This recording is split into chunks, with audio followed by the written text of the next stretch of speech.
and welcome to My Chocolate Chip TV with Miss Heather.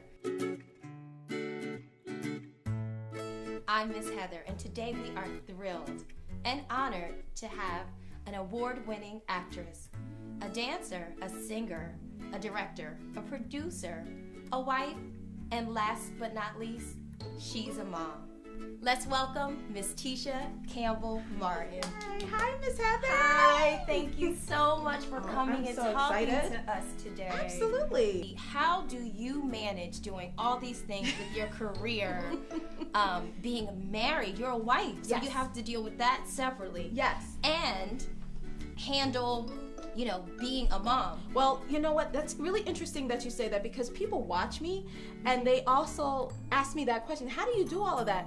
Well, it's actually a lot of time management. 5 o'clock in the morning, I prep everything for my kids. So I'm prepping dinner at 5 o'clock in the morning and making breakfast. Then I go upstairs to help Ezekiel get dressed around 6 in the morning.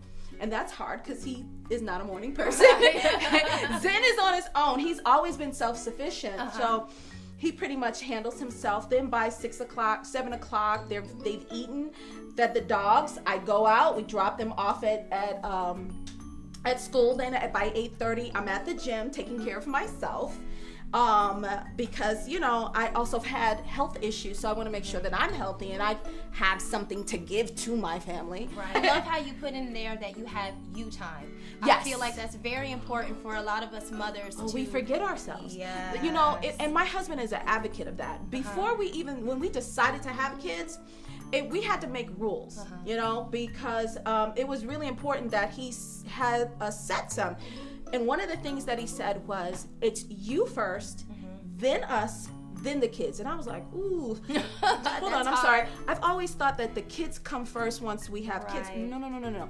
You first. He said, how can you give to us if your well is dry? You have to be first, then us. You wrote this wonderful book that I read when I was a preschool teacher to the kids, and it's called My Brother Doesn't Want to Play. My 13-year-old was diagnosed with autism when he was 18 months old. And as devastating as the diagnosis was, I accepted the diagnosis, but I didn't want to accept the label. I was very, very conscious and realistic about it because I needed to understand and figure out a way to help him in whatever way I could. And when I first got the diagnosis, one of the things that came up was, how are people going to treat him because he might be a little different? And so I wrote a poem about it.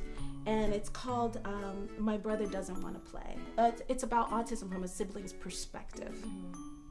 And how a mother will help that sibling through to understand their brother or their sister.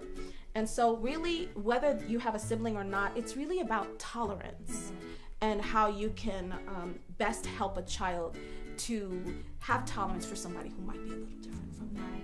My brother, he did all of the illustration with me. Not only do we have Miss Tisha Campbell-Martin here today with us, we also have her brother, Stanley Campbell.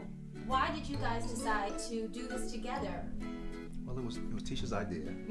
She presented the project to me, and I was really excited to know that she wanted me to be part of it. I love my nephews, and just to be part of that project, it was really heartfelt. So I got to really put my heart into it. And I think he did a great job. I think he did a great job too. So beautiful. It's so beautifully done. Part of the proceeds go to my nonprofit called Color in My Mind.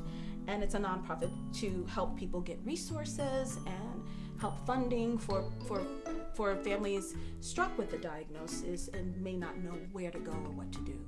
What little advice or chocolate chunk bite can you give our viewers about how to be there, how to raise a child with this sort of journey? Sure, absolutely. I think the number one thing to do when you have a child that has challenges or special needs is to engage. I don't think I stopped talking for 5 years straight, just non-stop with him, because it was the bit of information that I took that was just invaluable. You know, even when we were in an elevator, it was, hey, look, Zen, the elevator goes up, up, up, up. The elevator goes up. Look at the numbers. The numbers go 1, 2, 3, 4, 5. Oh, we're about to stop. Feel your stomach. Feel your stomach. Ooh, the doors are opening. Like, I didn't stop talking because I wanted him to understand, engage with me. Whatever it was, for some reason, I felt like he was in there, and I just needed to connect. He was the type of kid that was flapping. He had no language whatsoever. He did not talk. He rocked. He walked on his tippy toes. Zen was nonverbal completely. I didn't know whether, as a mom, I didn't know whether he was going to say, "Mommy, I love you. I have to pee." I didn't know if my baby was going to say, "Ouch." So I didn't know what to expect. All I knew was that he had to communicate by any means necessary, whether he was blinking or typing or signing something. I needed something, and I needed him to be able to be as independent of me as possible. Now, my son talks all the time. He's like a typical kid. He has a girlfriend. He has his friends. He plays the video games. He has friends over. He goes and spends the night. And you can't tell whether he was or wasn't. He's just a typical kid, and he will be the first one to say, "Hey, I used to have autism, and don't tell my girlfriend that I used to have autism either." You know, it taking a village, and it really does.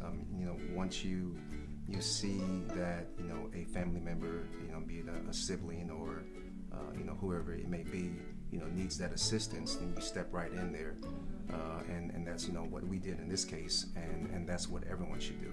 What's next for you? Tisha actually wrote a few more poems that we're going to turn into children's books. I think the ongoing theme, whether it be for autism or anything, is tolerance for me with kids. You know, so even though it may not be about autism, it may be about a little boy in a wheelchair, or just, you know, someone looking different. And we're not only gonna, you know, utilize people, but we've talked about doing farm animals and just something that children can really relate to. Thank God we have, you know, chocolate chip TV and things of that nature, you know, that people really care. It's obvious that you care about others and you care about children, and you want to make the world different. I'm writing actually the memoirs of the autism journey, which is different from this. It's not a kid's book. It's to help people on the journey and everything that we went through and the things that I did to help my son. And that one is called The A Word. The A Word. Yeah, and so I'm in the middle of writing that, and also I'm doing an album, which should be out in the summer. So my brother and I are also doing another collaboration, a completely different collaboration, where I designed and came up with the idea of doing a makeup organizer. It's compact and it goes on your vanity. You can buy 2 or 3 or put them all together, and it looks exactly like the department stores. So we're really excited about that. That probably will launch during Christmas. So this whole year is pretty incredible for me. That's amazing. Yeah. Thank you, Tisha and Stanley, so much for joining us today with My Chocolate Chip TV. I had an awesome time with you guys. I think this interview will be definitely inspiring to so many of our viewers out there. Thank you for having us. Thank you.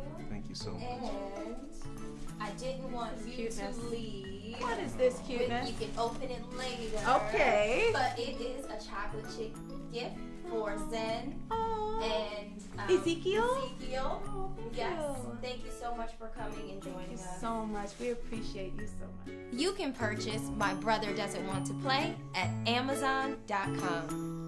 And make sure to check back with My Chocolate Chip TV for more inspiring videos. And leave your comments below and subscribe.